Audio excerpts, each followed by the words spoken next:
नमस्कार दोस्तों, मैं ओम प्रकाश यादव आप सभी का ब्लूमिंग माइंड क्लासेस में स्वागत करता हूं। आशा करता हूं आप लोग बहुत ही अच्छे होंगे।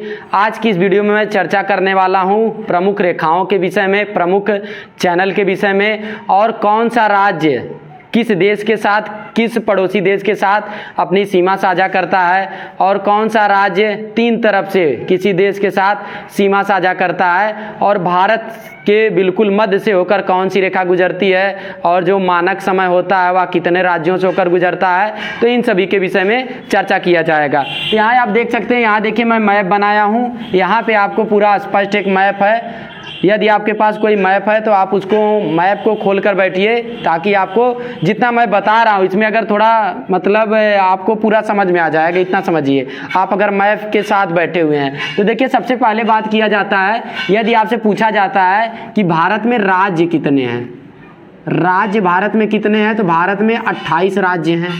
और इसके बाद में केंद्र शासित प्रदेश कितने हैं, केंद्र शासित प्रदेश कितने हैं, तो ये आपका 8 केंद्र शासित प्रदेश हो जाते हैं भारत में। फिर देखिए दूसरा प्रश्न क्या पूछा जाता है, सबसे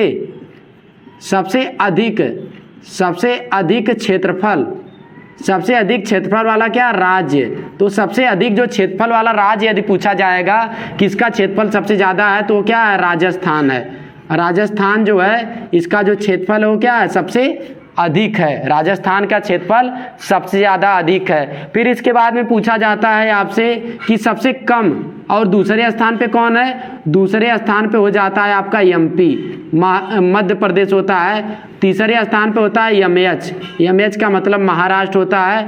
और चौथा जो स्थान है वो किसका आता है, यूपी आपका क्षेत्रफल के हिसाब से चौथे स्थान पर है। और इस बात में दूसरा प्रश्न आपसे यदि पूछा जाता है कि जनसंख्या और सबसे छोटा राज्य, सबसे छोटा क्षेत्रफल की दृष्टिकोण से जो राज्य है उसका क्या नाम है, गोवा आपको दिख रहा है। देखिए यहाँ पे क्या है, यहाँ पे बात करता हूँ, यहाँ जस्ट यहाँ देखिए गोवा है, गोवा सबसे छोटा है। फिर देखिए यहाँ पे राजस्थान क्षेत्रफल के आधार पे सबसे बड़ा है। फिर दूसरे स्थान पे मध्य प्रदेश होता है, तीसरे स्थान पे महाराष्ट्र होता है, चौथे स्थान पे कौन सा होता है, उत्तर प्रदेश होता है। फिर यदि जनसंख्या की बात किया जाएगा, पहले स्थान पे जनसंख्या में पहला जो स्थान है किसका है, तो जनसंख्या में पहला स्थान किसका, उत्तर प्रदेश का है।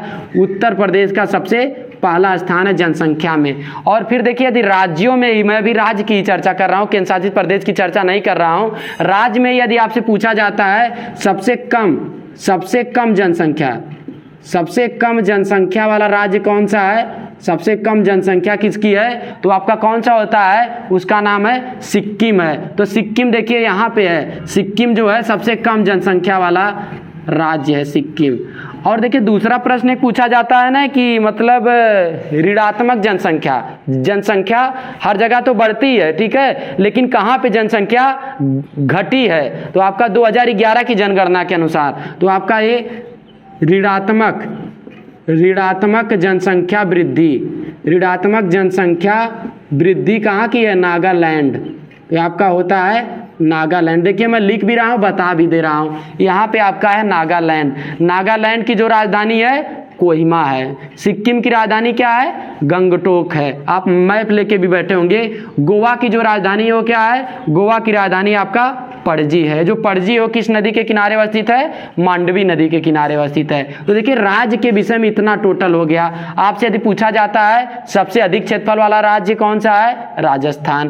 फिर इसके बाद में दूसरे स्थान पर मध्य प्रदेश, तीसरे स्थान पे महाराष्ट्र होता है, और चौथे स्थान पे कौन सा होता है, उत्तर प्रदेश। और इसके बाद यदि दूसरा प्रश्न आपसे पूछा जाता है बाघों का प्रदेश किसे कहा जाता है, तो आपका टाइगर स्टेट किसे कहा जाता है, तो टाइगर स्टेट एमपी को कहते हैं। जो आपका एमपी है, एमपी को कहा जाता है टाइगर स्टेट। यहाँ पे कितने बाघ हैं, 526 बाघ हैं एमपी में। वैसे पूरे भारत में यदि बाघों की बात किया जाएगा तो 2967 बाघ हैं। और T × 2 का अवार्ड किसको दिया गया है, तो आपका टाइगर की संख्या दोगुनी करने के लिए ये जो अवार्ड दिया गया पीलीभीत टाइगर रिजर्व, ये आपका उत्तर प्रदेश में अवस्थित है, उत्तर प्रदेश के पीलीभीत जिले में अवस्थित है, जिसको T × 2 का अवार्ड दिया गया। और लेकिन यदि राज्य में बात किया जाएगा सबसे ज्यादा बाघ कहां पे है, तो मध्य प्रदेश। मध्य प्रदेश को वनों का प्रदेश भी कहा जाता है, और इस कारण ज्यादा वन होने के कारण इसको सोया हुआ प्रदेश भी किसको कहते हैं, मध्य प्रदेश जो है इसको सोया हुआ प्रदेश भी कहा जाता है। तो इतना देखिए जो आपका राज्य के विषय में इतना है। फिर इसके बाद में राज्य से क्या पॉइंट आता है, ये पॉइंट पूछा जाता है कितने राज्य हैं जो जलीय सीमा साझा करते हैं, समुद्र से जिनकी सीमा लगी हुई है। तो टोटल जो राज्य हैं उसको देखिए आपका यहाँ पे 9 राज्य हैं, 9 टोटल जो राज्य हैं वो जलीय सीमा साझा करते हैं। लिख लीजिएगा 9 राज्य, यहाँ पे 9 राज्य जलीय सीमा। सर्वाधिक जलीय सीमा कौन सा है, सर्वाधिक तो आपको पता है, सर्वाधिक आपका गुजरात है, नहीं तो नोट कर लीजिएगा आप लोग। देखिए साथ साथ में नोट करते चलिए। गुजरात की जो राजधानी है क्या है, गुजरात की राजधानी है गांधीनगर है। तो आपका देखिए ये क्या है, यहाँ पे गुजरात है, देखिए ये गुजरात है, सबसे ज्यादा ये समुद्री सीमा साझा करता है। और इसके बाद में गुजरात होता है। फिर देखिए मैं इधर चल रहा हूँ पश्चिम से, जस्ट ऐसे ऐसे कहाँ चलेंगे, पूरब की ओर चलेंगे। पहला ये राज्य है गुजरात हो गया, दूसरा राज्य है आपका महाराष्ट्र हो गया, फिर इसके बाद में तीसरा गोवा, फिर चौथा कर्नाटक, पांचवा केरल, छठा तमिलनाडु, सातवां आंध्र प्रदेश, आठवां उड़ीसा और 9वां जो कौन सा राज्य है आपका पश्चिम बंगाल। इस तरीके से 9 राज्य जलीय सीमा से लगे हुए हैं, जिनकी सीमा जलीय सीमा या कह सकते हैं तटीय सीमा वाले राज्य। तटीय सीमा, तटीय सीमा किसकी है, यहाँ पर लिख लीजिएगा। तटीय सीमा वाले राज्य कितने हैं, तो 9 राज्य कुल हैं जो कैसी सीमा, तटीय सीमा, मतलब इनकी सीमा जो समुद्र से लगी हुई है। फिर इसके बाद में दूसरा यदि आपसे प्रश्न पूछा जाता है कि भारत का क्षेत्रफल कितना है, तो भारत का जो क्षेत्रफल है, भारत का क्षेत्रफल यहाँ पे देखिए मैं लिख देता हूँ। भारत का क्षेत्रफल 32,87,263 वर्ग किलोमीटर। ये भारत का क्या है, भारत का क्षेत्रफल है 32,87,263 वर्ग किलोमीटर है। फिर यदि आपसे पूछा जाता है कि उत्तर से लेके दक्षिण तक का लंबाई कितना है, तो आपका उत्तर से दक्षिण का जो लंबाई है वो कितना है, 3214 किलोमीटर है उत्तर से लेके दक्षिण तक का लंबाई। यदि आपसे पूछा जाता है सबसे छोटा सबसे उत्तरी बिंदु कौन सा है, तो आपका कौन सा है, उसका नाम है इंदिराकाल। सबसे जो उत्तरी बिंदु में लिख लीजिएगा इंदिराकाल। इंदिराकाल क्या है, सबसे उत्तरी बिंदु है, ये आपका इंदिराकाल। ये कहाँ पे अवस्थित है, तो आपका लद्दाख में पड़ता है इंदिराकाल। और सबसे दक्षिणी बिंदु तो आपका कहाँ पड़ेगा, यहाँ पे देखिए दक्षिणी बिंदु पड़ेगा ग्रेट निकोबार में पड़ेगा। जो दक्षिणी बिंदु है उसका नाम है इंदिरा पॉइंट। लेकिन यदि आपसे पूछा जाता है मुख्य भूमि से लगा हुआ दक्षिणी बिंदु कौन सा है, तो उसका नाम है कन्याकुमारी, जिसको कहा जाता है केप केमोरिन। केप केमोरिन क्या होता है, मतलब समुद्र के पास का कोई भूमि का इलाका होता है जो 3 तरफ से समुद्र से घिरा होता है, 3 तरफ से पानी से घिरा होता है, उसको कहा जाता है केप केमोरिन कहा जाता है। तो आपका कन्याकुमारी या केप केमोरिन ये दक्षिणतम मुख्य भूमि से लगा हुआ दक्षिणतम बिंदु है। लेकिन यदि आपसे पूछा जाता है एकदम दक्षिणतम, तो एकदम दक्षिणतम जो है वो आपका क्या है, ग्रेट निकोबार में पड़ता है, इसका नाम है इंदिरा पॉइंट नाम है। फिर देखिए बात करता हूं पश्चिम से पूर्व की लंबाई कितना है, तो 2933, मतलब चौड़ाई, भारत की यदि चौड़ाई पूछा जाता है तो 2933 किलोमीटर है भारत की चौड़ाई हो जाता है पश्चिम से पूर्व। यदि आपसे पूछा जाता है पश्चिमी बिंदु कौन सा है, तो देखिए जो पश्चिमी बिंदु है ये आपका पड़ता है गौरमोता। गौरमोता कौन सा है, पश्चिमी बिंदु है गौरमोता, या नहीं तो आप यहाँ भी देख सकते हैं, यहाँ देखिए आप जस्ट यहाँ देख लीजिएगा ये गौरमोता। जो गौरमोता है ये कहाँ पे पड़ता है, गुजरात में पड़ता है गौरमोता, ये सबसे पश्चिमी बिंदु है। और सबसे पूर्वी बिंदु का क्या नाम है, किबिथु। मैं एक वीडियो बनाया था उसमें बताया था ये सबसे कौन सा बिंदु है, सबसे पूर्वी बिंदु है। फिर यदि आपसे दूसरे तरीके से प्रश्न पूछा जाता है, आप लोगों ने शायद इसको नोट कर लिया होगा, आप ये नोट कर लिए होंगे, तो मैं इसको देखिए ये मिटा देता हूँ, इतना आप नोट कर लिए होंगे या इसका स्क्रीनशॉट कर लीजिएगा, तो मैं इसको मिटाता हूँ। फिर देखिए यदि आपसे पूछा जाता है कि भारत की कुल लंबाई, भारत की मुख्य भूमि की कुल लंबाई कितनी है? तो आपका वो है 15,106.7 किलोमीटर है, भारत की मुख्य भूमि की कुल लंबाई है। तो आपका यहाँ पे लिखिएगा मुख्य भूमि की कुल लंबाई, कभी कभी पूछा जाता है। तो 15,106.7 किलोमीटर है ये मुख्य भूमि की लंबाई। फिर इसके बाद में तटीय लंबाई, यदि आपसे पूछता है तटीय लंबाई, जो आपका तटीय लंबाई होता है ये कितना है? 6100 किलोमीटर, 6100 किलोमीटर है तटीय लंबाई। फिर होता है समुद्री सीमा की लंबाई।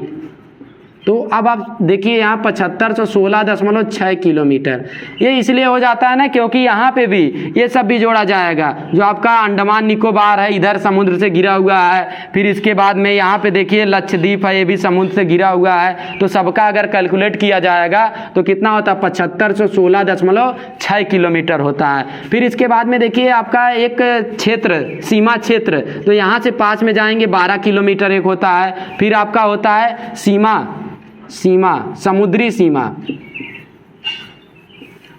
सीमा की जो आपका लिया जाता है 12 समुद्री मील लिया जाता है समुद्री सीमा। फिर एक होता है आपका अनन्य आर्थिक क्षेत्र, अनन्य आर्थिक जो क्षेत्र होता है ये आपका 24 समुद्री मील लिया जाता है अनन्य आर्थिक क्षेत्र। फिर इसके बाद में जैसे जैसे आगे बढ़ते हैं ना विशिष्ट आर्थिक क्षेत्र होता है तो आपका 200 मील होता है। 200 कौन सा मील? 200 समुद्री मील जो होता है विशिष्ट आर्थिक क्षेत्र होता है। तभी देखिए कोई भी देश है वो यदि किसी भी महासागर के पास में है, ठीक है, तो वहाँ पे क्या होता है कि जैसे जैसे अब जो जल है उसमें भी तो आपका अधिकार रहेगा, मतलब कितना रहेगा? देखिए जो अधिकतम अधिकार आप 200 समुद्री मील तक जा सकते हैं, उससे कम 24 समुद्री मील होता है, सबसे कम जो होता है वो आपका 12 मील होता है। मतलब आर्थिक क्षेत्र, जो आर्थिक क्षेत्र है 12 समुद्री मील, फिर अनन्य आर्थिक क्षेत्र 24 समुद्री मील, फिर ये होता है विशिष्ट अनन्य आर्थिक क्षेत्र कितना हो जाता है? 200 समुद्री मील हो जाता है। तो इस तरीके से है, आप लोग इसको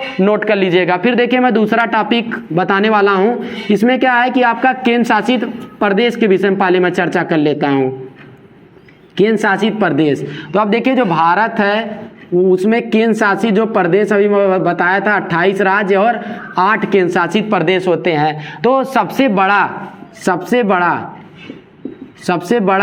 केंद्र शासित प्रदेश क्षेत्रफल के आधार पर सबसे बड़ा क्षेत्रफल वाला कौन सा है? लद्दाख है सबसे बड़ा क्षेत्रफल वाला। और लद्दाख में ही भारत का सबसे बड़ा राष्ट्रीय उद्यान है, उसका क्या नाम है?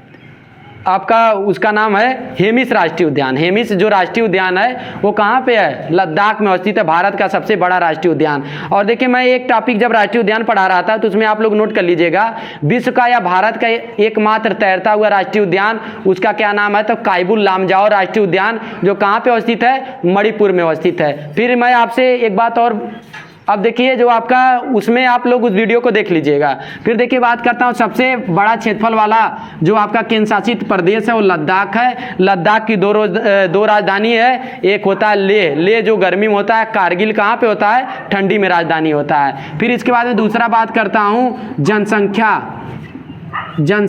एवं क्षेत्रफल वाला सबसे छोटा राज्य, सबसे छोटा केंद्र शासित प्रदेश, राज्य नहीं है, केंद्र शासित प्रदेश की बात कर रहा हूं। तो आप देखिए यदि आपसे पूछा जाता है जनसंख्या या क्षेत्रफल के आधार पर सबसे छोटा केंद्र शासित प्रदेश कौन सा है, तो उसका नाम है लक्षद्वीप होता है। लक्षद्वीप जो है ये जनसंख्या एवं क्षेत्रफल के आधार पर सबसे छोटा केंद्र शासित प्रदेश है, लक्षद्वीप होता है। फिर यदि आपसे पूछा जाता है सर्वाधिक जो जनसंख्या है वो कहाँ की सर्वाधिक जनसंख्या है, किस केंद्र शासित प्रदेश की, तो आपका दिल्ली जो केंद्र शासित प्रदेश है इसकी सर्वाधिक जनसंख्या है। फिर यदि आपसे पूछा जाता है एक प्रश्न ने, भारत का लिंगानुपात कितना है, तो आपका 943 प्रति 1000 व्यक्ति, मतलब 1000 व्यक्ति पे 943 महिलाएं, ये भारत का सबसे अधिक, भारत का जो लिंगानुपात है, ठीक है। और भारत में जो आपका लिंगानुपात है कहाँ का सबसे ज़्यादा लिंगानुपात है? तो केरल का लिंगानुपात सबसे ज़्यादा है। सबसे कम लिंगानुपात कहाँ का है? तो आपका हरियाणा का है, सबसे कम लिंगानुपात है। तो इस तरीके से आप लोग जो है कि घनत्व के हिसाब से यदि पूछा जाएगा तो आपका बिहार जो है सर्वाधिक घनत्व वाला है। तो इतना आप लोग इतना ही, ज़्यादातर ये बहुत ही महत्वपूर्ण है। फिर देखिए मैं दूसरी बात करता हूं कि जो आपका केंद्र शासित प्रदेश है कौन सा, कब जो है कि उसका क्या किया गया, जो आपका जम्मू कश्मीर पहले राज्य हुआ करता था, अब क्या हो गया, केंद्र शासित प्रदेश हो गया है। कब से हुआ है? तो आपका 31 अक्टूबर 2019 से इसको क्या कर दिया गया, 2 केंद्र शासित प्रदेशों में डिवाइड कर दिया गया। एक का नाम जम्मू कश्मीर हो गया और एक का नाम क्या हो गया, लद्दाख हो गया। तो यहाँ देखिए लिख लीजिएगा 31 अक्टूबर 2019 को J&K को डिवाइड कर दिया गया, क्या बनाया गया, J&K और क्या बनाया गया, लद्दाख बनाया गया। जम्मू कश्मीर की 2 राजधानी है, जो आपका देखिए जम्मू कश्मीर है, जम्मू कश्मीर की 2 राजधानी है। एक तो आपका पड़ता है, एक आपका है जम्मू है। जम्मू कब है, जम्मू इसका ठंडी में इसकी राजधानी है जम्मू। और इसके बाद में जो गर्मी होता है, गर्मी में इसकी राजधानी है श्रीनगर। आप मैप भी लेके बैठे रहिए तो सही रहेगा, ठीक है, श्रीनगर हो जाएगा। फिर इसके बाद में होता है लद्दाख की भी 2 राजधानी। लेह कब होता है, लेह गर्मी में होता है, कारगिल तो गलता कब है, ठंडी में हमें गलन होता है। वैसे लद्दाख जो इलाका है वो मतलब इधर ठंड ही पड़ता है, ठंड वाला ही एक केंद्र शासित प्रदेश है। लेकिन इसका जो ज़्यादा ठंड पड़ता है इधर कारगिल में पड़ता है, माइनस में टेम्परेचर चला जाता है, ठीक है। तो इतना समझिएगा आप लोग इसको कि 31 अक्टूबर 2019 उस समय भारत के कौन CJI थे, मतलब चीफ जस्टिस ऑफ इंडिया कौन थे? तो चीफ जस्टिस ऑफ इंडिया 46 स्थान के थे, रंजन गोगोई थे, ये आपका चीफ जस्टिस ऑफ इंडिया थे। इस समय यदि आपसे पूछा जाता है भारत के मुख्य न्यायाधीश कौन है, तो भारत के मुख्य न्यायाधीश 48 स्थान के हैं, उनका नाम है NV रमन्ना 48 स्थान के हैं, NV रमन्ना। इनसे पहले कौन थे, 47 स्थान के, तो उनका नाम था शरद अरविंद बोबड़े था। तो इतना आप लोग नोट करिएगा। फिर देखिए आप एक चीज और नोट करेंगे कि आपका दादर नगर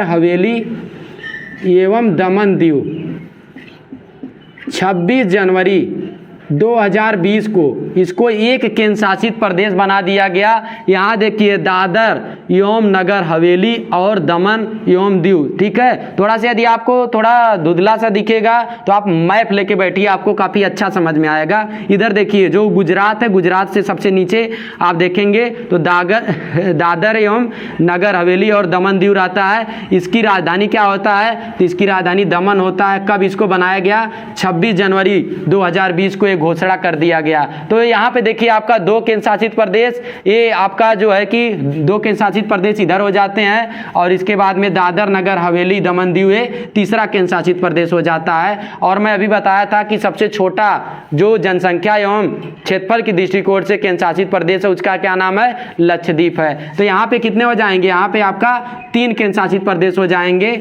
और इसके बाद में चौथा देखिए दिल्ली, जो दिल्ली है, दिल्ली की राजधानी क्या है, नई दिल्ली है। फिर इसके बाद में 5वां देख लीजिए लक्षद्वीप जो है इसकी राजधानी है कावारती। ये भी क्या है, मूंगा चट्टानों से निर्मित है। ये आपका लक्षद्वीप के चारों तरफ मूंगा चट्टाने हैं। फिर इसके बाद में है जो आपका पुडुचेरी है, ठीक है, पुडुचेरी का जो राजधानी है पांडिचेरी है। तो आपका जो पुडुचेरी है उसके 4 जिले हैं, पुडुचेरी के 4 जिले। देखिए यहाँ पे इसको मैं थोड़ा रफ कर दे रहा हूँ। अब पुडुचेरी देखिए आराम से पढ़ा जाएगा, थोड़ा सा वीडियो लंबा होगा लेकिन आप लोग सही से देखिएगा, आपको सब विस्तृत जानकारी मिलेगा। तो यहाँ पे देखिए पुडुचेरी के कितने जिले हैं, 4 जिले। 4 जिले कितने राज्य में है, 3 राज्य में है।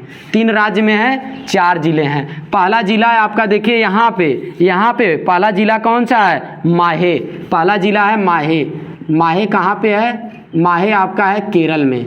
केरल में क्या है, केरल में माहे है। फिर इसके बाद में आपका दूसरा और तीसरा, दूसरा जिला है कराईकल और पुडुचेरी। ये कहाँ पे दोनों स्थित हैं, ये आपका तमिलनाडु में।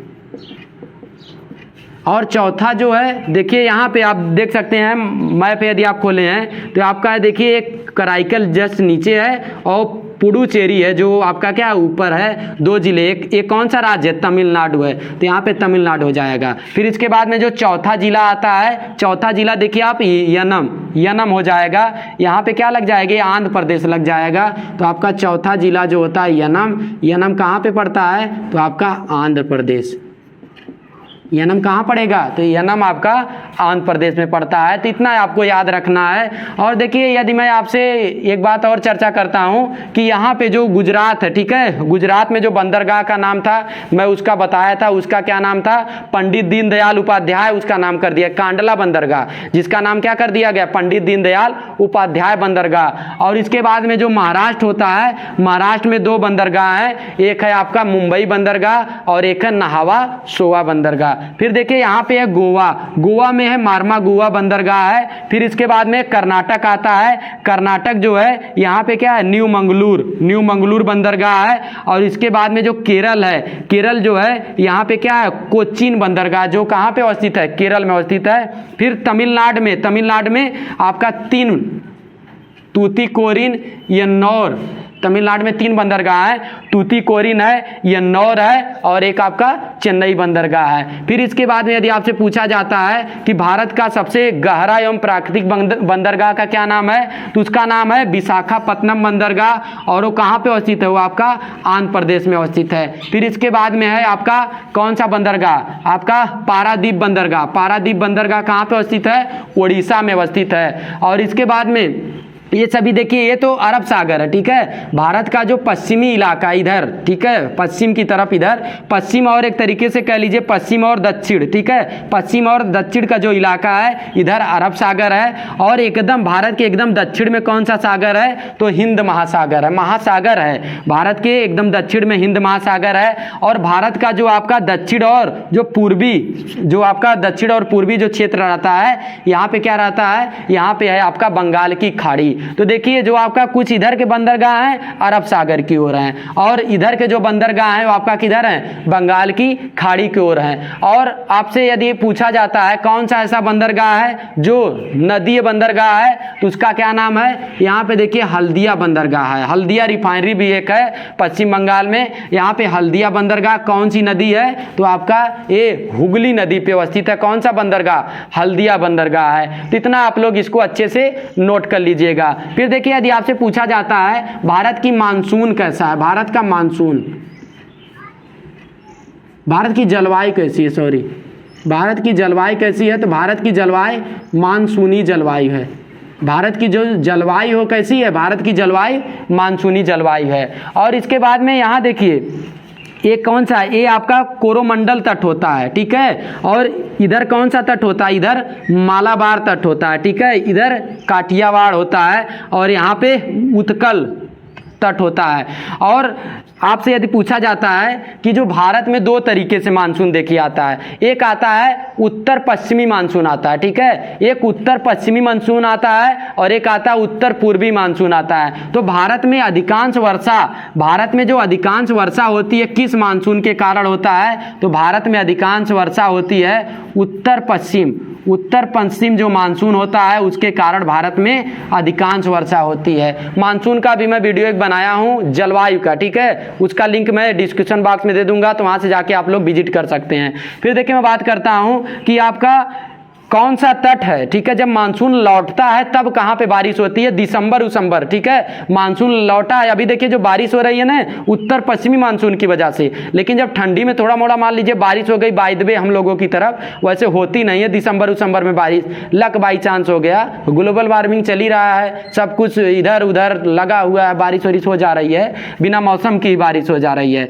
तो आपका उत्तर पूर्वी मानसून के कारण कहाँ पे बारिश होती है, तो उत्तर पूर्वी मानसून के कारण तमिलनाडु कौन सा तट है, कोरोमंडल जो तट है तमिलनाडु, यहाँ पे क्या है बारिश होती है। यहाँ पे काठियावाड़ तट और गोवा जो है कोंकण तट होता है और यहाँ पे कौन सा तट होता है, केरल उरल लेकर मालाबार तट होता है। यहाँ पे जो तमिलनाडु है कौन सा तट हो जाएगा, तो आपका कोरोमंडल तट हो जाएगा तमिलनाडु की ओर। इधर आपका ये जो उड़ीसा और कौन सा होता है, उत्कल तट होता है। फिर इधर क्या मैदानी क्षेत्र, ठीक है, इधर आपका मैदानी क्षेत्र आ जाएंगे। तो इतना देखिए आप लोग इसको नोट कर लीजिएगा काफी अच्छे से। फिर देखिए मैं कुछ चीज़ें बताता हूँ आपको कि भारत के कितने पड़ोसी देश हैं।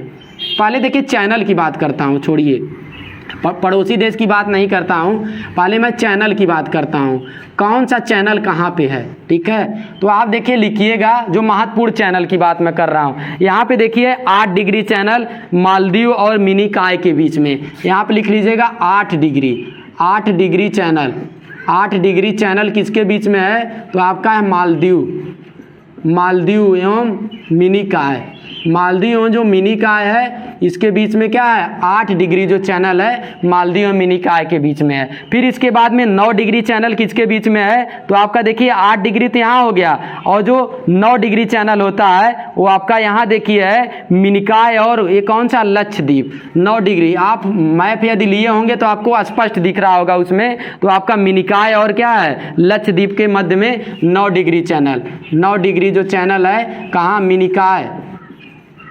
मिनिकॉय एवं लक्षद्वीप जनसंख्या एवं क्षेत्रफल के आधार पर भारत का सबसे छोटा केंद्र शासित प्रदेश है। फिर इसके बाद में यदि मैं आपसे बात करता हूँ 10 डिग्री चैनल, पूछा जाता है देखिए परीक्षाओं में, ठीक है, आप इसको स्किप मत करिएगा। 10 डिग्री जो चैनल है वो किसके बीच में है, तो यहाँ देखिए आपका 10 डिग्री चैनल है लिटिल अंडमान और कार निकोबार।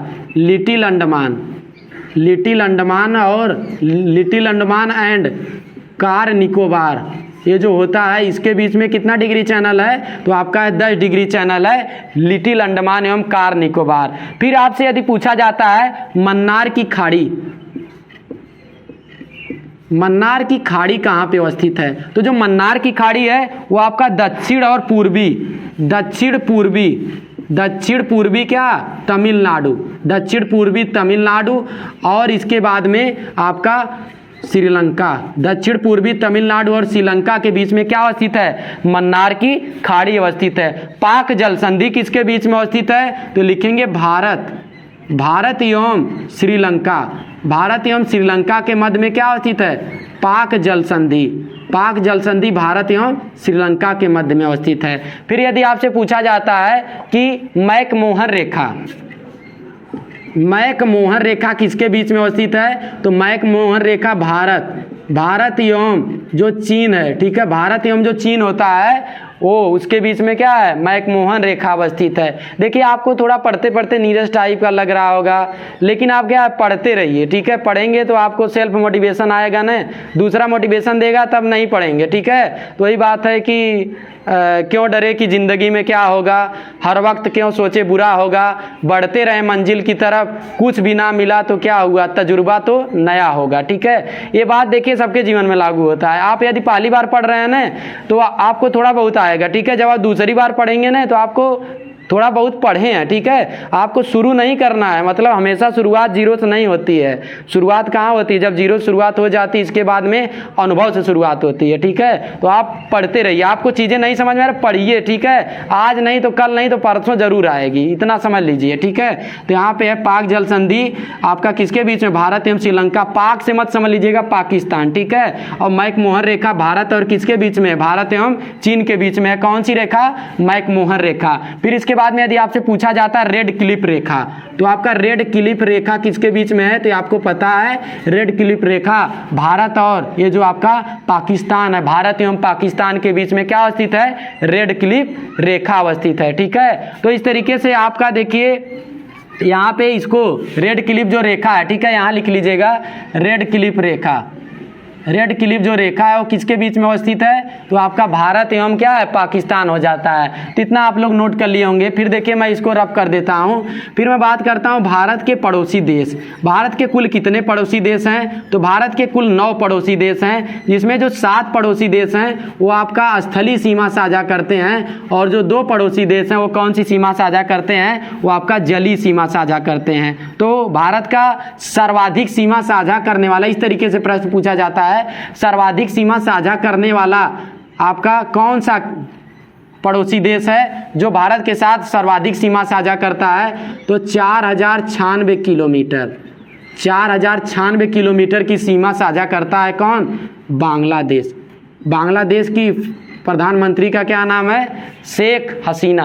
ठीक है, शेख हसीना जो है ये बांग्लादेश की क्या है? प्रधानमंत्री हैं। और इसके बाद में यहाँ देखिए बांग्लादेश के साथ सर्वाधिक सीमा साझा करता है 4096 किलोमीटर। अब आपसे पूछा जाता है बांग्लादेश के साथ भारत के कितने राज्य अपनी सीमा साझा करते हैं? तो भारत के कितने राज्य? आपका 5 राज्य हो जाते हैं जो बांग्लादेश के साथ सीमा साझा करते हैं। यहाँ पे आप देख लीजिएगा, पश्चिम बंगाल 1, और इसके बाद में असम 2, मेघालय 3 हो जाएगा, और इसके बाद में त्रिपुरा जो होता है ये कितना, सॉरी इसको लिख लीजिएगा, नहीं सही है देखिए। ठीक है, पश्चिम बंगाल 1, असम 2, मेघालय 3, त्रिपुरा 4 और मिजोरम कितने हो जाएंगे? 5। ठीक है, तो इस तरीके से आप मैप में देख सकते हैं। यहाँ से देखिए मिजोरम 1 हो जाएगा, त्रिपुरा 2, असम 3, मेघालय 4 और ये पूरा पश्चिम बंगाल है, तो आपका कितना हो जाएगा? 5 हो जाता है।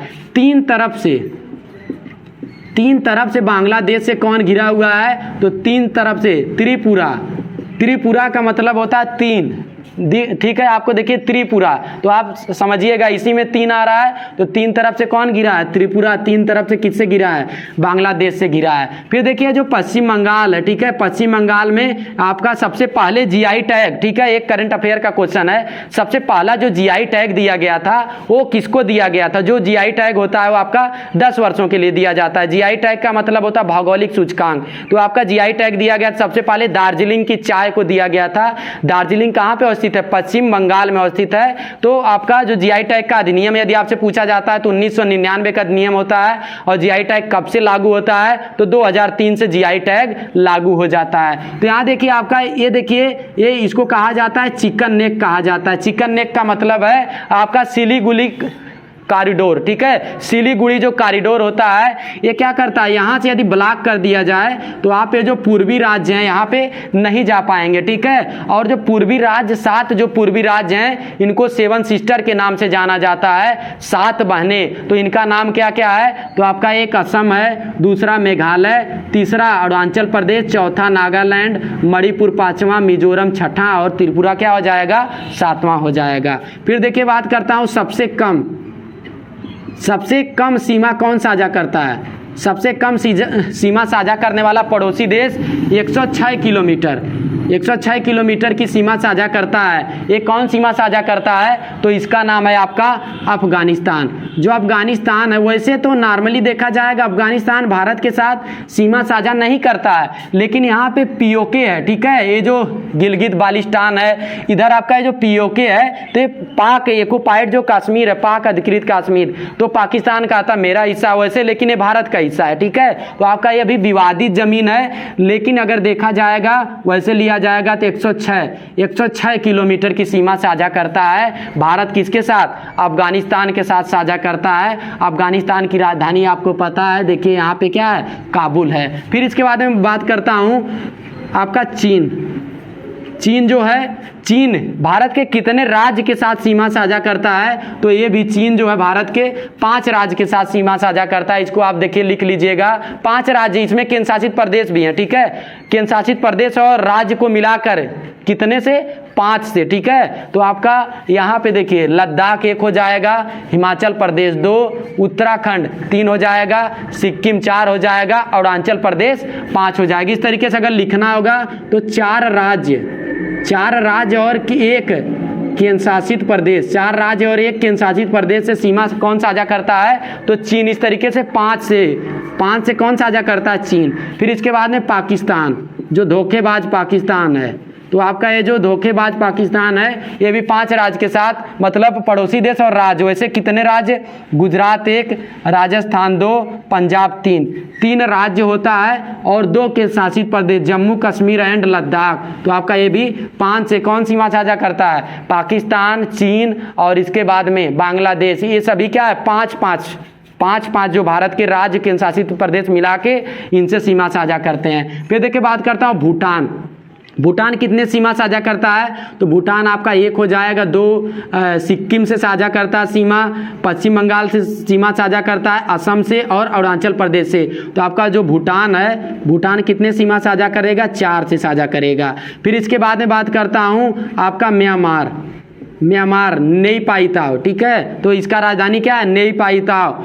तो ये यहाँ पे म्यांमार जो है कितने सीमा साझा करता है, तो यहाँ देख लीजिएगा 1 2 3 4 और 5। म्यांमार भी कितने राज्य के साथ सीमा साझा करता है, 5 राज्य के साथ सीमा साझा करता है। कौन, म्यांमार सीमा साझा करता है, ठीक है। यहाँ देख लीजिएगा आप लोग, मिजोरम 1, मणिपुर 2, नहीं सॉरी म्यांमार जो है 4 राज्य के साथ सीमा साझा करता है। यहाँ देखिए मिजोरम हो जाएगा यहाँ से, ठीक है। यहाँ से म्यांमार है, इधर क्या है, बांग्लादेश है। तो मिजोरम 1, मणिपुर 2, नागालैंड 3 और जो अरुणाचल प्रदेश है 4 हो जाएगा। इस तरीके से देखिए। अब फिर इसके बाद में बचता है अफगानिस्तान।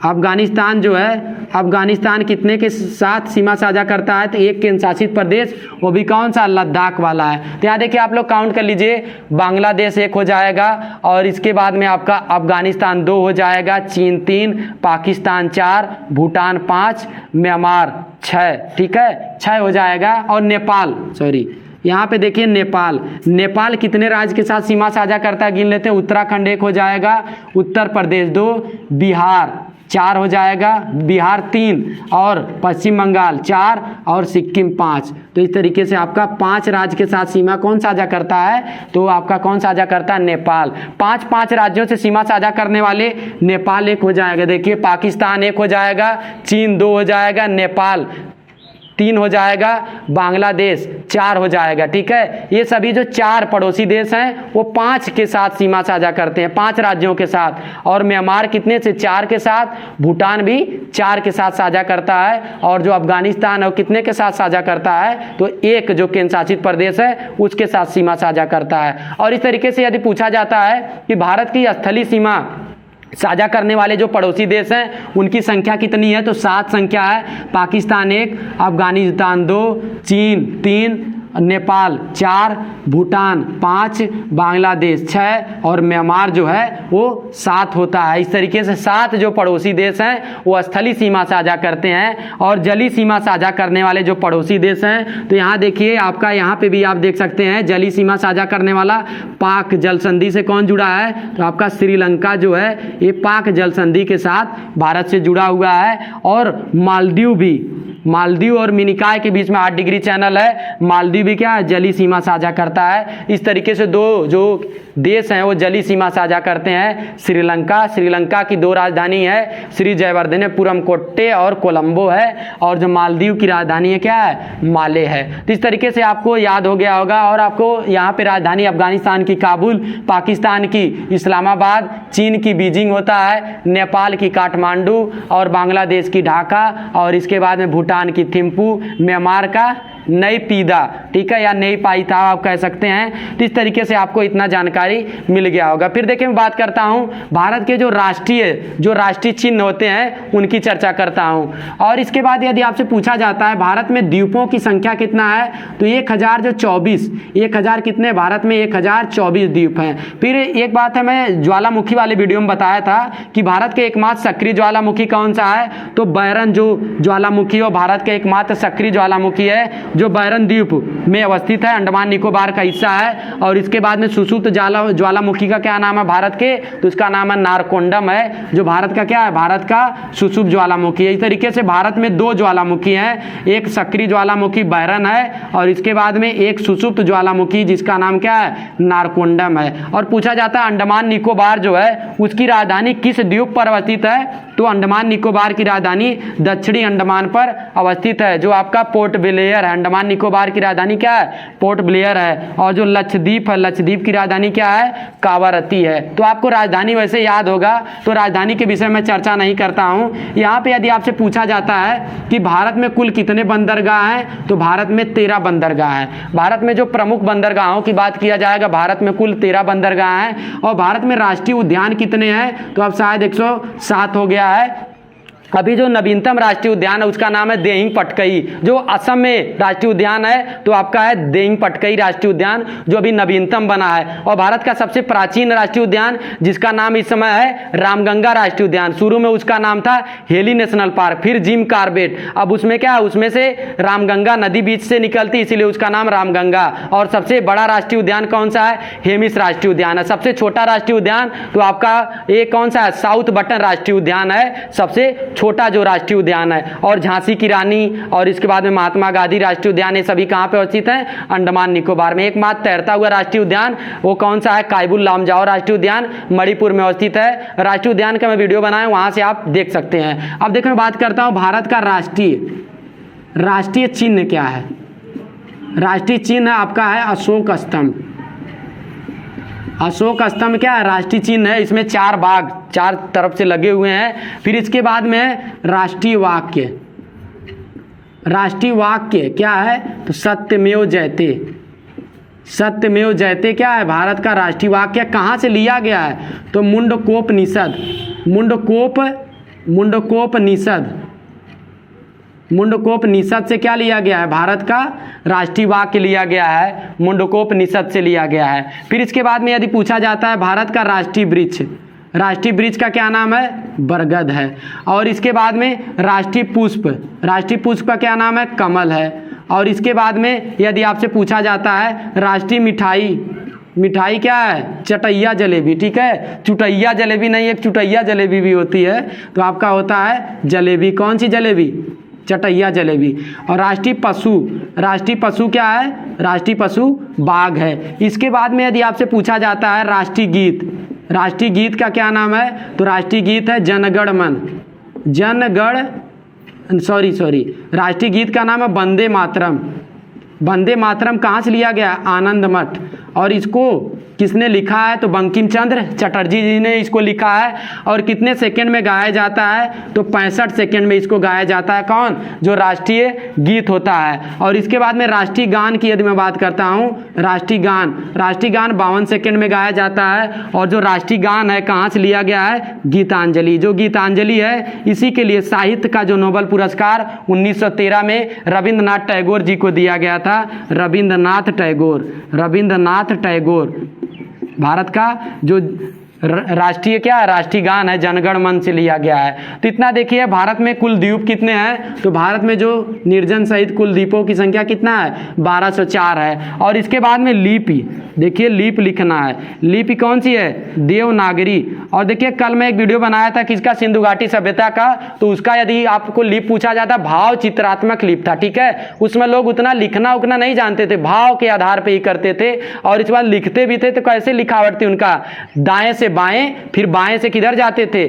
दाएं की तरफ जाते थे। और इसके बाद में जो समाज था वो कैसा था, मातृ सत्रात्मक था। और किसकी उपासना की जाती थी, शिव जी की उपासना, लिंग की उपासना उसमें की जाती थी। इस समय भी जो आपका शिव जी का पिंड जो होता है, लिंग जो होता है, उसी का पूजा किया जाता है। तो पहले भी ऐसा ही होता था। और इसके बाद में सबसे जो शुद्ध पशु जो होता है क्या माना गया था, आपका गाय। ठीक है, जिसको क्या है, अघन्या शायद कहा जाता था। तो यहाँ देखिए लिपि कौन सी है, देवनागरी। और आपका राजकीय भाषा, हमारी राष्ट्रीय भाषा हिंदी नहीं है, हमारी राजकीय भाषा क्या है, राजकीय भाषा हिंदी है। तो इस तरीके से आपको वीडियो काफ़ी अच्छा लगा होगा। और देखिए आप लोग वीडियो के संबंध में एक चीज़ और थोड़ा सा मैं बता देता हूँ, 23.5 डिग्री जो यहाँ पे देखिए, यहाँ पे आपको दिखेगा मैप यदि आप लिए हैं, तो कर्क रेखा जो 23.5 डिग्री उत्तरी अक्षांश जो रेखा होता है, यहाँ देखिए इस वाले मैप में देख लीजिए, जिसको मैं थोड़ा सा बनाया हूँ टूटे फूटे तरीके से। तो आपका 23.5 डिग्री जो उत्तरी अक्षांश रेखा होता है, जिसको कर्क रेखा कहा जाता है, भारत के 8 राज्यों से गुजरता है। कौन सा, गुजरात होता है। फिर इसके बाद में देखिए यहाँ मैप में बताता हूँ, आप भी मैप निकाल लीजिए। गुजरात, राजस्थान, मध्य प्रदेश के बाद में क्या आता है, छत्तीसगढ़ आता है। छत्तीसगढ़ के बाद में झारखंड, और झारखंड के बाद में पश्चिम बंगाल के बाद में त्रिपुरा के बाद में मिजोरम। और देखिए आपका कौन सी राजधानी, ठीक है, किस राज्य की राजधानी कर्क रेखा के समीप में है? तो आपका झारखंड की जो राजधानी है रांची, ये क्या है, कर्क रेखा के बिल्कुल समीप में है। फिर यदि आपसे पूछा जाता है 82.5 डिग्री, यहाँ देखिए 82.5 डिग्री पूर्वी देशांतर रेखा, 82.5 डिग्री पूर्वी देशांतर रेखा भारत के कितने राज्य से होकर गुजरती है? तो 5 राज्य से होकर गुजरती है। और कहां से गुजरती है? तो इलाहाबाद के निकट, कहीं कहीं मिर्जापुर लिखा है, नैनी, तो आप याद करिएगा इलाहाबाद के निकट नैनी से होकर गुजरती है 82.5 डिग्री पूर्वी देशांतर रेखा। जो मानक समय रेखा 0 डिग्री देशांतर रेखा से कितना घंटे आगे है? तो 5.5 घंटा आगे है आपका जो 82.5 डिग्री पूर्वी देशांतर रेखा है। तो यहां देखिए जो आपका 82.5 डिग्री पूर्वी देशांतर रेखा भारत के 5 राज्यों से होकर गुजरता है। तो आपका उत्तर प्रदेश है, उत्तर प्रदेश के बाद में क्या आ जाएगा? मध्य प्रदेश के बाद में छत्तीसगढ़ के बाद में उड़ीसा के बाद में क्या आ जाएगा? आंध्र प्रदेश। फिर दूसरा प्रश्न पूछा जाता है कर्क रेखा और 82.5 डिग्री पूर्वी देशांतर रेखा एक दूसरे को किस राज्य में काटती हैं? तो आपका है छत्तीसगढ़ में काटने का काम करती हैं 82.5 डिग्री पूर्वी देशांतर रेखा और इसके बाद में 23.5 डिग्री उत्तरी अक्षांश रेखा, जिसको कर्क रेखा कहा जाता है। और जो कर्क रेखा है, कर्क रेखा को 2 बार काटने वाली नदी यदि आपसे पूछा जाता है तो उसका नाम है माही नदी, जो भारत में बहती है। और भूमध्य रेखा को 2 बार काटने वाली नदी की यदि बात किया जाता है तो उसका नाम है क्या है? भूमध्य रेखा, तो कांगे या जायरे नदी। और इसके बाद में मकर रेखा को 2 बार काटने वाली नदी का क्या नाम है? लिम्पोपो नदी। तो और देखिए, और जितना है आप लोग थोड़ा सा रिवाइज करिएगा, ठीक है। और मैं इसके विषय में दूसरा भी वीडियो लेकर आने वाला हूं। तो आप लोग को ये वीडियो काफी अच्छा लगा होगा तो आप वीडियो को ज्यादा से ज्यादा शेयर करिए और वीडियो को लाइक भी करिए और वीडियो को कृपया पूरा देखिए, ठीक है। और इसके बाद में चैनल पे यदि आप पहली बार हैं तो चैनल को सब्सक्राइब करके बेल आइकन का बटन दबाएं, जिससे आपको हमारी नेक्स्ट वीडियो भी मिलती रहे। तो धन्यवाद।